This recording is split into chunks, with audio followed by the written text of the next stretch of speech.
It is a well-known fact that at least 30% of our GDP, that is 25 lakh crore, is stashed in foreign banks in form of black money. Also equally well-recognized fact is that parts of this black money is used to sponsor the illicit election expenses of politicians. Black money in abroad is routed back to country via Hawala networks. This money is donated to political parties in denominations less than 20,000. According to our laws, parties are requested to reveal donors who donate more than 20,000, leading to illicit donation. 30,000 crore is the estimated expenses during the general elections. Out of it, only 3,500 crore is spent by the Election Commission. 10 million liters of liquor and 100 kg of heroin was seized during the elections. These numbers are peanuts when compared to the total amounts distributed.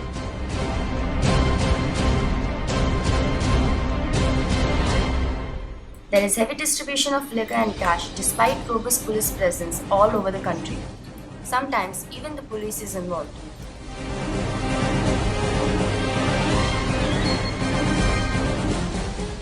During elections, the Election Commission seized 270 crores in cash from all around India.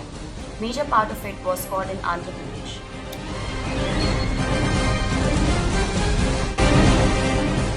Officially, only around 15,000 lakh is spent by the candidates, but this figure is comparably less when stacked against 30,000 crores. Some candidates are openly seen distributing money. I think in all elections, black money does play a large role in the way politics are done in our country. And I think it did play a large role in my constituency also. That is what is most surprising, that people haven't realized this up till now, that the person who offers them money is the one person they should never vote for. Illegal money. And that was certainly required to be used, because otherwise you can't generate that propaganda machine unless you have the money to do it. Somebody who has executive power or legislative power asks you for money to do what he should be doing without asking you for money, or to do what he should not be doing at all, but is going out of his way to do because you are paying him money. It's almost a self-propagating system by which the money is used to bring people into power. The power is used to generate black money. That money is again used to generate power. It keeps going round and round in circles. The system continues where you have to use illicit money and illegal money to pay people, to bribe, give them alcohol, do all these things. It's not the limit that causes black money to be generated. Irrespective of the limit, black money will be used. Because when you are doing unaccounted for acts, you have to use unaccounted for money. I told you, in every slum, in the last 2-3 nights, cash and liquor, and there used to be these rooms in the slum of that slum lord over, where the election agent or somebody from that party would sit there with cash.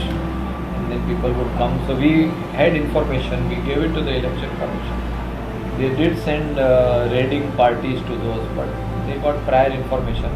In 2 places they did not get prior information. One of the places I remember in that slum, in Bhagat Singh Nagar in Goregaon. So while they were coming, some ladies stood on the way, and the male raiding officer could not push them or something. And from the back road there was a jeep, they all ran in the morning. So 2 instances we caught them with the money, but we could not get them. And the raiding party caught them with the money.